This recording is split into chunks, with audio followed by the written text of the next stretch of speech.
Hey guys, I hope you're all staying safe and staying well wherever you are, whether you're in the UK, Spain, Italy, France, whether you're in lockdown or you're not, wherever you're watching this from, whatever time, maybe you'll be watching this in 5 years' time, hopefully.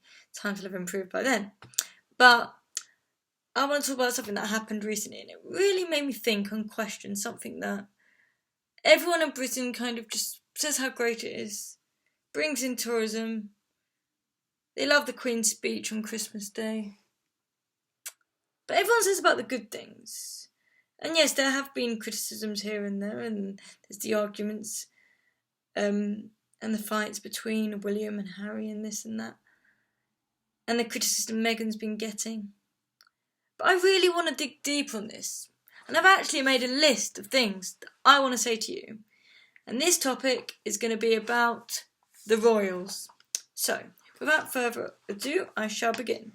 Number 1. Right now, people are saying about how there's a lot of austerity in the UK and that Labour would have solved the problem of homelessness and all that stuff. I'm not being funny, right? But the Queen and the whole royal family have all got loads of kingdoms and houses and castles and whatnot. Buckingham Palace probably has, I don't know, a few hundred rooms, 1,000, God knows how many rooms in that place. But it's a big, big place. She's not even living there. She's not even living there, and everyone is paying tax for it. Let the homeless have some rooms. They've got the space. Yes, the NHS are doing a great thing. Not the NHS, hotels are like offering rooms, I heard.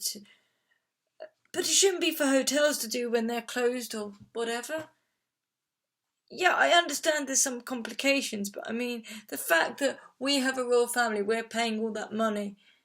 Buckingham Palace exists, yeah, all the time. I don't want to. So next thing I want to say, the reason why I'm actually talking about the royals, this topic, is because it was announced earlier this week that Prince Charles has been tested and he's actually tested positive for coronavirus. 71-year-old Prince of Wales has been tested positive of coronavirus and he has got some mild symptoms. So I just want to say that, I think you'd agree with me. I think a few people know other people that are ill, sadly. Some people might have symptoms, some people might not. But the regular person in the UK cannot be tested. Is it fair that because he's the prince, he can? Prince William might secretly be smiling. I feel like I don't need to add any more. Prince William is obviously heir to the throne, future King of England. He's Charles's son, Charles and Camilla's his stepmom. So, yep. And then Camilla. Well, not saying he's gonna die, because I wouldn't wish that upon anyone, but I mean, would be funny if Camilla didn't make it to Queen, wouldn't it? Ever since the Diana controversy. Yeah, Camilla and the royal family's always been a bit of a interesting one.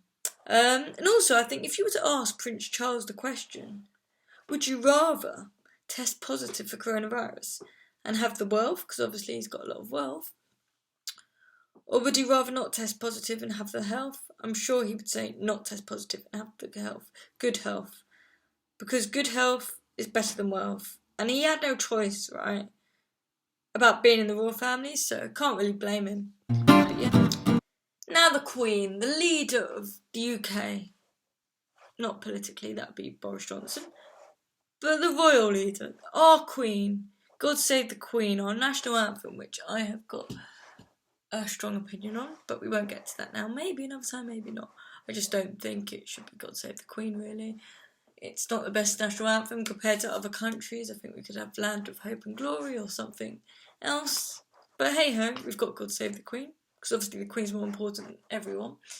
I think she's 93, 95 years old now. Don't know, but she's had a good life.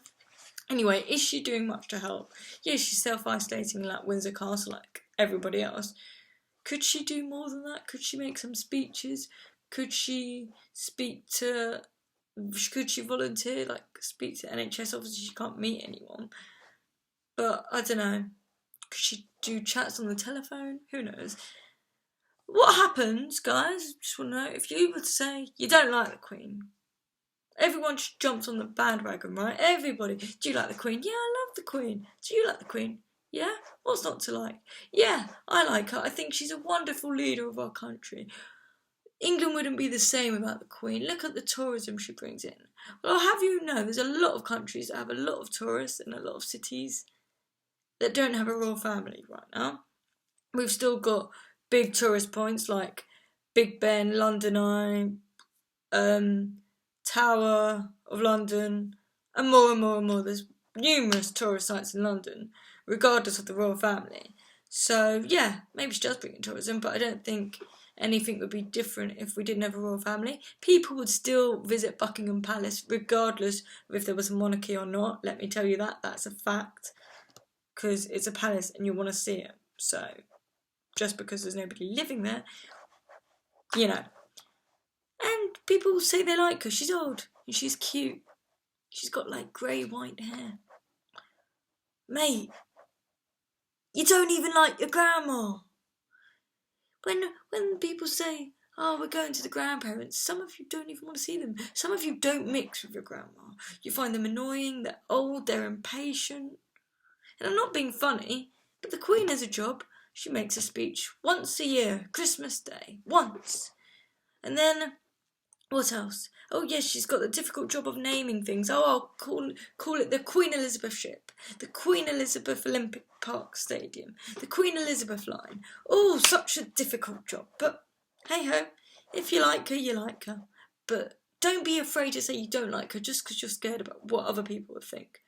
Because you shouldn't live like that. Because not everyone does like the Queen. People are scared to say it.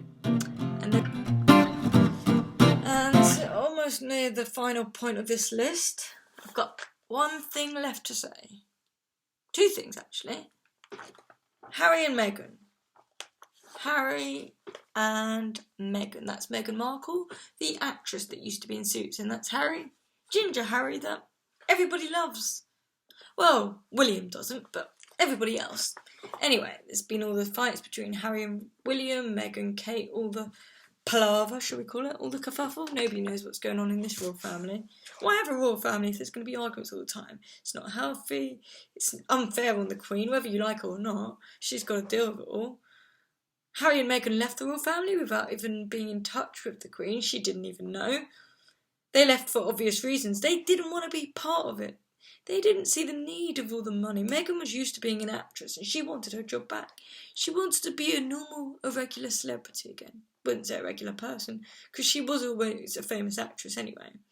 And Harry, they've both been famous, but they left. They didn't want to be part of it. So obviously, being a royal isn't necessarily that great if they didn't want to be part of it. Yeah, Meghan got a stick. There was racism and this and that.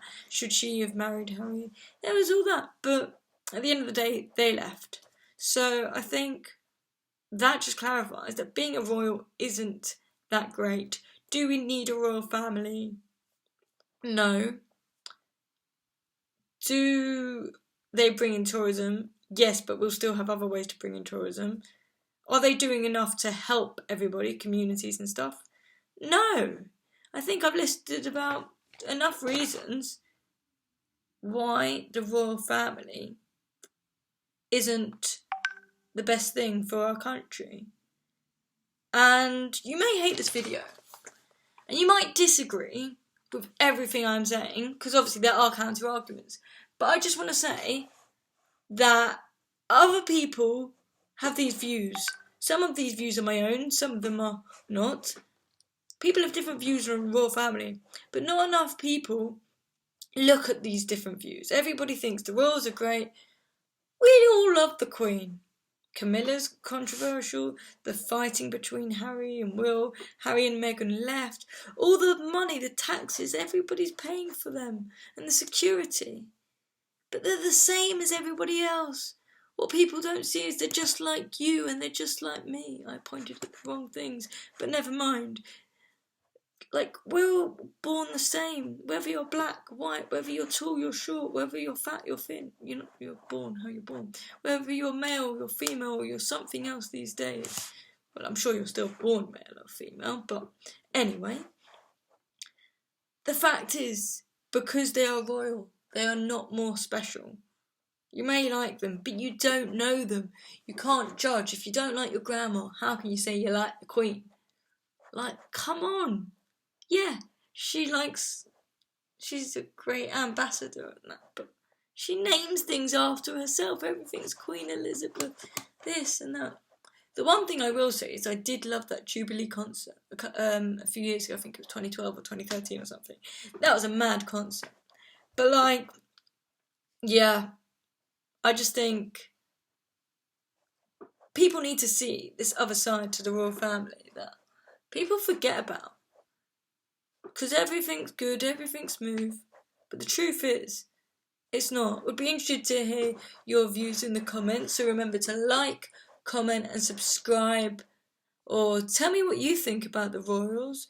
Any suggestions for future videos would be welcome. And thank you for watching. Bye.